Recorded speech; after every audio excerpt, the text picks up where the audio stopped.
Hello, Packer fans. Welcome into an all-new episode of the Pack a Day podcast. I'm your host, Andy Herman. You can follow me on Twitter at Andy Herman NFL. Thank you so much for being here. Always appreciate it. Quick PSA before we get things started. If you have yet to check out Pack a Day podcast memberships over on YouTube, what the heck are you waiting for? If you've been thinking about supporting the channel in some capacity, maybe it's because we're about to do 2,000 consecutive days of the audio podcast without ever missing an episode. Maybe it's because we do the video episode 365 days a year. Whatever it is, if you're thinking about contributing, now's the time to do so. Again, 4 different levels available to you to subscribe and to become a member, and some different perks that are available with each of those membership levels. So make sure to check that out when you get a chance. Otherwise, you know what? Just tell a friend, tell them you love the podcast, and tell them they should check it out. That would be probably even better if you could do that. So always appreciate your support. You guys are the absolute best. Let's get right into the show. I want to start with the injury report from Monday. Had the opportunity to attend practice. Fairly decent injury report for Green Bay coming out of that one. First and foremost, it finally happened. Zane Anderson is back. He is practicing. What more could you possibly want? He is real, and we'll see what ultimately happens if he actually is able to play on game day and actually is active for once. We have yet to see the real start of the Zane Anderson era, but he was back and practicing. Meanwhile, Darnell Savage was practicing, and that's a great sign because he left the Raiders game and he tried to come back and then, left again and didn't return. So it's great to see him practicing. Aaron Jones seemed to be practicing, at least to the portion open to the media, in full. I'm not sure if he did teamwork, but from an individual standpoint, he looked full go. And then Eric Stokes continued to practice in full as well. And then on the flip side, Luke Tenuta still not practicing, still on IR. And then your 2 inside linebackers, Quay Walker and Devondre Campbell, also not practicing. I am not a trained medical professional, can't even pretend to be, can't fake it. But if I had to go out on a limb and say, if you told me right now one of them played on Sunday, and they could both play, neither could play, I have no idea. But if you told me one of them did, I'd be willing to put money that Quay Walker was that one. He just looks a little bit ahead, again, to the very untrained medical eye, that he just looked a little bit ahead of Devondre Campbell at this point. So that would be my guess. But again, Zane Anderson, Darnell Savage, Aaron Jones, and Eric Stokes all practicing. Luke Tenuta, Quay Walker, and Devondre Campbell not practicing. Also, sort of noteworthy here, we've kind of been going over it, Patrick Taylor not at practice. So they still have not brought him back. And it doesn't seem like they may do so, which is very kind of interesting after the time, effort, and energy that they've put into him. I know he's exhausted his 3 practice squad call-ups, but it seems like he's been ahead of, Emmanuel Wilson at this point, and it seems like he's been even ahead of, A.J. Dillon in certain games. So definitely interesting that he is not on the roster right now. We'll see if that changes throughout the course of the week. Let's jump into our main event. What I thought it would be fun to do is just kind of take a look at the first 5 weeks and who has played well, who has not played well, look at it from the offensive side of things, the defensive side of things, and really sort of compare and contrast both my grades along with Pro Football Focus's grades. And were there any interesting dynamics between the two? Was there a player I had graded high and they had graded low? Were we in agreement on everything? I think that's always kind of fun to look at. And to be honest, I hadn't even really taken a look at it and compared them to where my grades were at up until I did this episode. So it was kind of fun for me just to see, all right, what we agreed on, what we disagreed on. And there was a lot of similarities, as there usually are. I'll always say this. There's no perfect grader. There's no perfect grading system. There just isn't. There's going to be imperfections with it. I've loved doing this for the past, 7, 8 years now, however long that I've done it. And more often than not, you can see the grades correlate with the players that get elected to the Pro Bowl, the All-Pro, the players that they trade or release in the following season. Like, a lot of times those grades are correlating. And like I said, I'm really proud of the effort and energy that I put into it. But there are no perfect systems or graders, and you always have to sort of just kind of compare and contrast to, 1, the naked eye. What have we seen out on the field? 2, to other people who grade it. And I think Pro Football Focus, there's going to be some things that I disagree with what they do. I still think they put a lot of time, effort, and energy into it as well. And what I'll always say is, when you have somebody who watches every player on every play, they're going to pick up some things. And I think that's just the truth of it. It's not perfect. It's just not. But I think it's always fun to look at them and see if it matches the eye test. And if it doesn't, all right, then let's go back and look at it closer and see what doesn't seem to fit.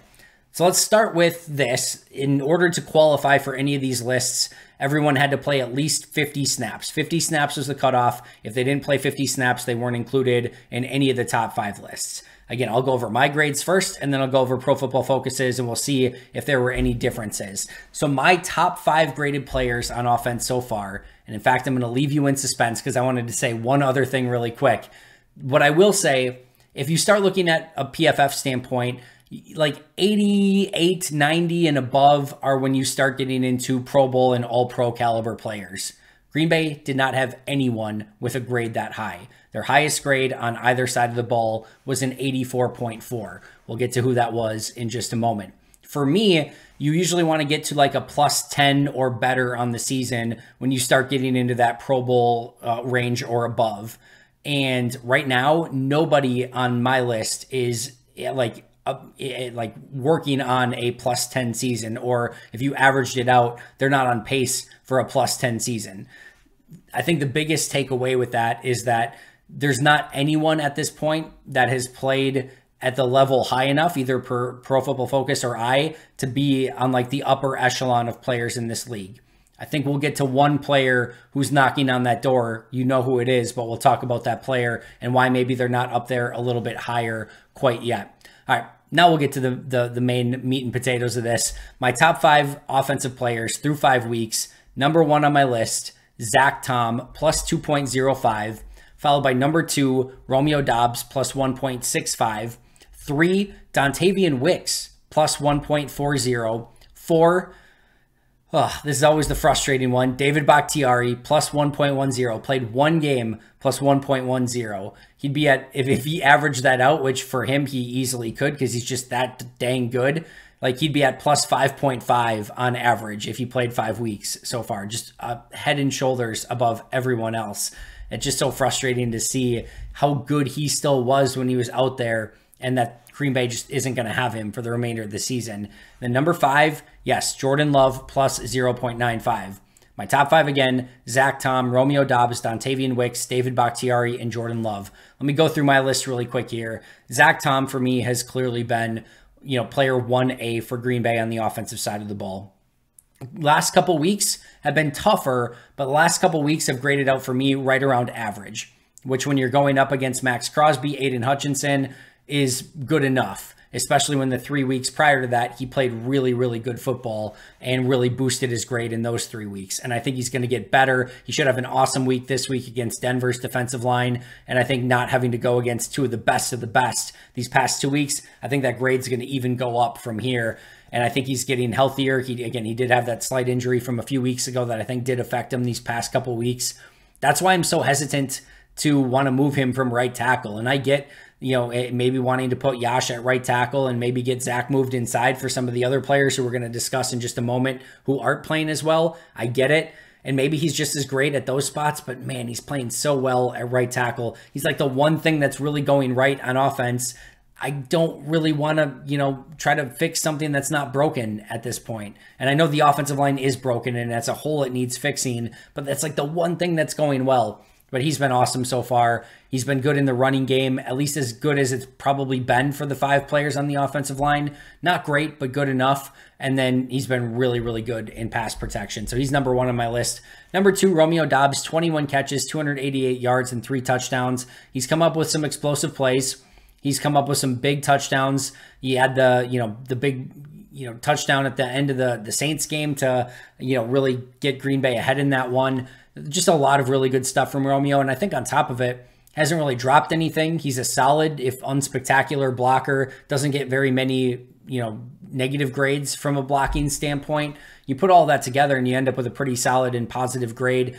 Not a great game overall. I think this past week against the Raiders wasn't still anything that he did wrong per se. Just they didn't get him the ball enough. He did have that one drop. That was really his only drop on the season so far.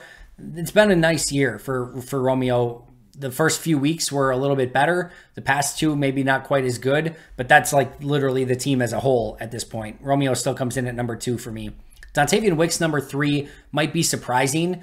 Like all that dude does is get open, and his separation rate against man coverage is per PFF the best in the NFL. It was either PFF or Next Gen Stats. I forget which one it was, but the best in the NFL at this point. He blocks really well. He's an aggressive blocker. I've said for the past couple weeks now, I need more Dontavian Wicks. Every time he's out on the field, he's doing good things. We've talked ad nauseum about how he played the most snaps in week 1. They gave him the flea flicker in week 2. He continued, like he had a couple, or at least a big third down target and catch this past week against the Raiders.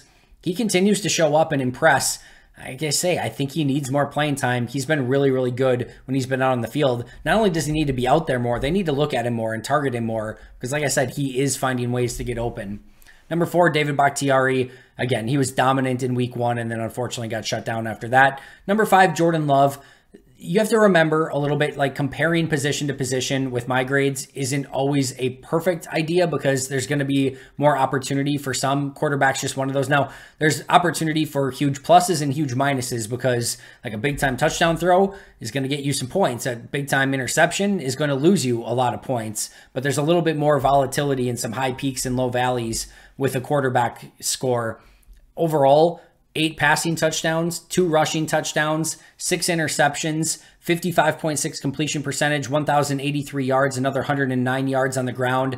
I think just some of the really good stuff, even a lot of the stuff that went incomplete, like the touchdown throw in the back of the end zone that AJ Terrell batted away. Like that's a beautiful ball. And like maybe a handful of corners are even in that play, much less making that play. Just so happens, unfortunately, that AJ Terrell is one of them. I think there's quite a few, like the big pass interference play to Dontavian Wicks. That's not on his box score. That was a perfect throw that if the corner, again, AJ Terrell doesn't take him out, it's going to be a huge gain and maybe even a touchdown down the field.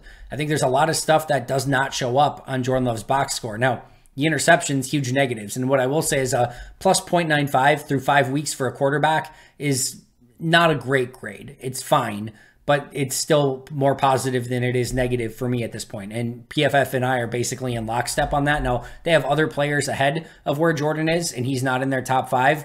But if you will like merge our grading scales, we have him at almost the exact same spot from a grade standpoint. So I think he's been positive, but just not positive enough. And it's just, like I said, an ever so slight positive. And just, I don't have a ton of other players really graded in the positive. Usually a plus 0.95 is not going to be in the top 5. It's just that this offense has been so bad that it is. So Zach Tom, Romeo Doubs, Dontavian Wicks, David Bakhtiari, and Jordan Love, my top 5. PFF's top 5.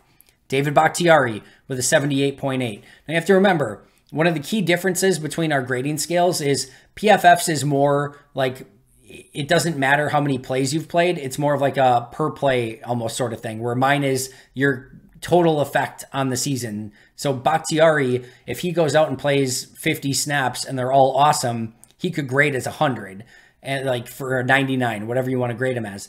For me, you can only get so high if you've only played so many snaps, because if you didn't play enough, you're just there's only so many points that you can get in that very small period of time. So difference in grading scale there, but David Bakhtiari, their number 1 player for Green Bay with a 78.8. Zach Tom, their number 2, 75.6. So Zach Tom was my 1. He's there 2. David Bakhtiari was my 4. He's there 1. Romeo Doubs is their 3 with a 72.2. He was my 2.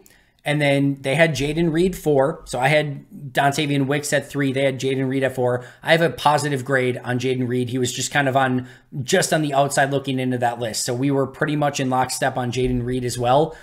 Then they have number 5, A.J. Dillon, 65.5. That one I struggle with. I'm not sure how A.J. Dillon comes in your top 5 of Green Bay Packers so far this year. So that one is a bit more of a struggle, and I can't really defend that. Now, I don't have a huge negative grade on A.J. Dillon because a lot of it has been the blocking, but I do have a negative grade on A.J. Dillon. And again, it's a struggle for me to say he's had a positive impact on this team so far. So again, that's where we differ a little bit. But overall, not too far off. They have a slight positive on Dontavian Wicks, so I like him a little bit more than they do at this point. But overall, and again, like I said, we have very similar grades on Jordan Love. Overall, not far off. Zach Tom, Romeo Doubs, and David Bakhtiari on all of our lists. Their list has Jaden Reed, who, again, he was just outside of mine. Dontavian Wicks and Jordan Love, for me, have slight positive grades for them. The only real difference here is they had Dillon at 5, and again, I have a negative grade at him. So that's the big difference there. All right, my bottom 5 offensive players. John Runyon Jr., negative 3.0. Only 7 pressures given up per PFF, but his run blocking has been atrocious. Royce Newman, negative 2.85. I don't even need to go into detail. You get it. Number 3, Josh Myers, negative 2.35. 6 pressures allowed, also atrocious in the run game. Number 4, Rasheed Walker, negative 1.85. Not a great trend here for the offensive line. 10 pressures allowed. You've guessed it, also awful in the running game. And then number 5, Malik Heath, negative 0.75, really struggled when he was in the limited snaps that he saw in the first couple weeks. There's a reason he's been inactive basically every week since then. When he did get in, he really struggled in the regular season. Great in preseason. He's got a ways to go as a regular season wide receiver.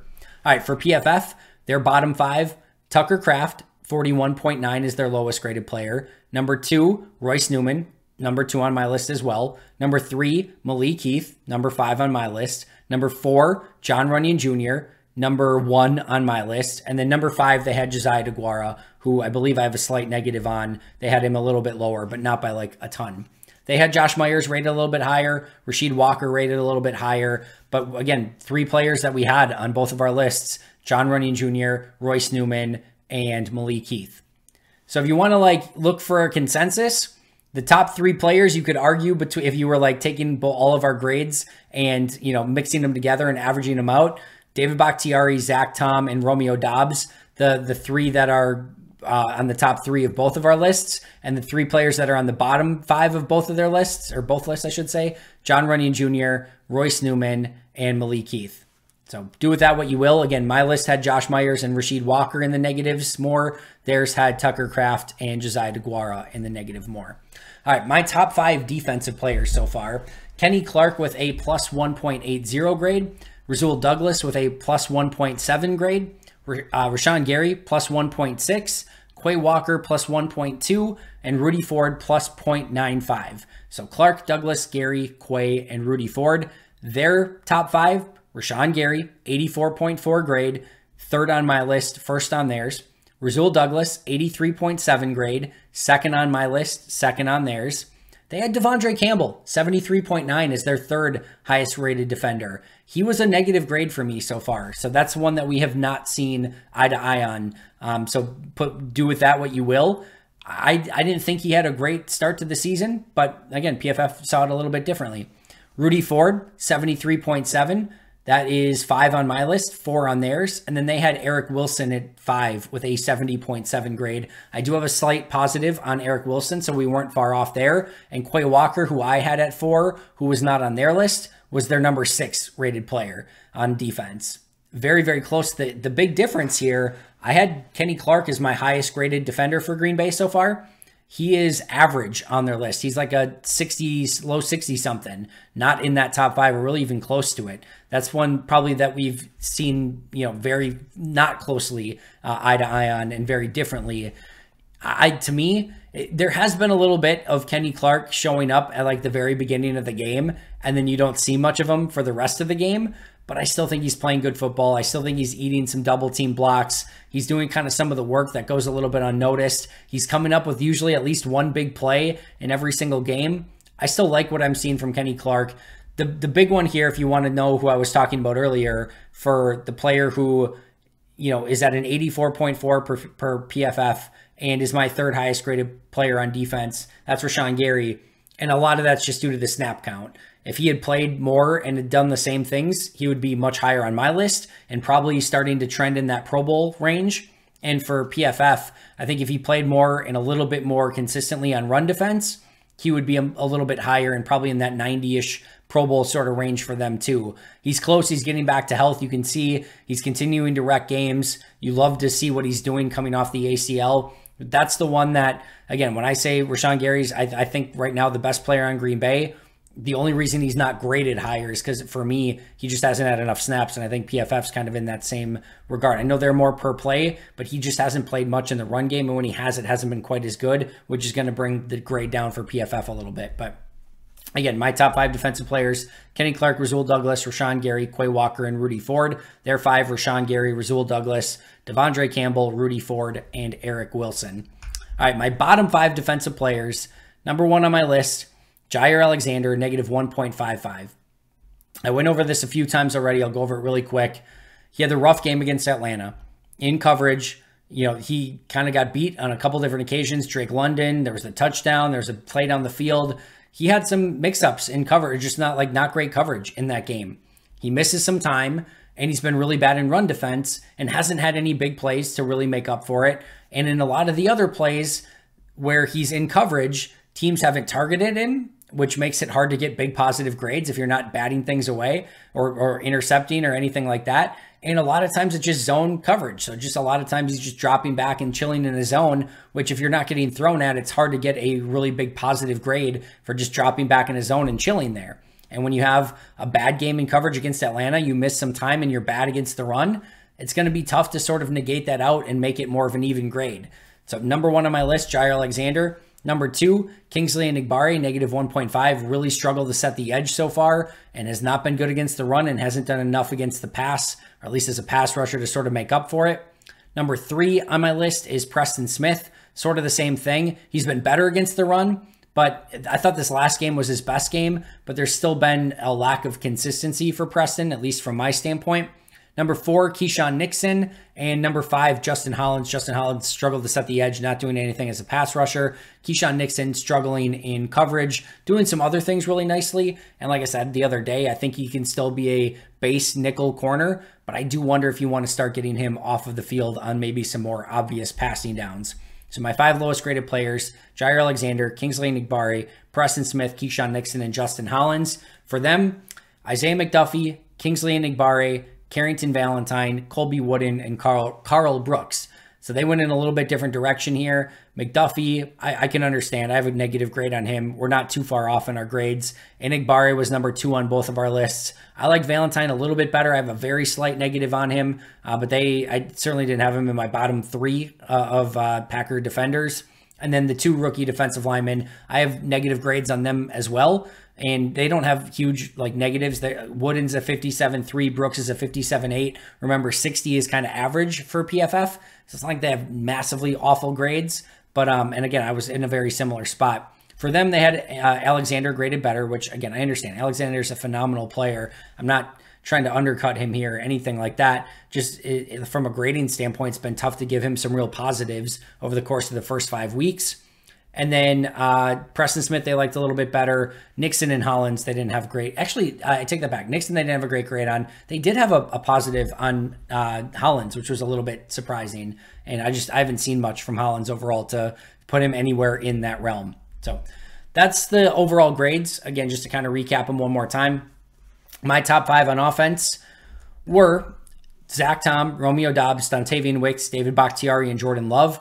Their top 5, Bakhtiari, Tom, Doubs, Reed, and Dillon. My top 5 on offense, John Runyon Jr., Royce Newman, Josh Myers, Rasheed Walker, and Malik Heath. Their bottom 5 on offense, Tucker Kraft, Royce Newman, Malik Heath, John Runyon Jr., and Josiah DeGuara. My top 5 on defense, Kenny Clark, Rasul Douglas, Rashawn Gary, Quay Walker, and Rudy Ford. Their top 5, Rashawn Gary, Rasul Douglas, Devondre Campbell, Rudy Ford, and Eric Wilson. My bottom 5, Jair Alexander, Kingsley Enagbare, Preston Smith, Keyshawn Nixon, and Justin Hollins.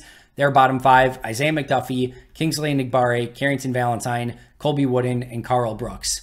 Players we agreed on in the top 5 on offense, Bakhtiari, Tom, and Doubs. Players we agreed on the bottom 5 on offense were Royce Newman, Malik Heath, and John Runyon Jr.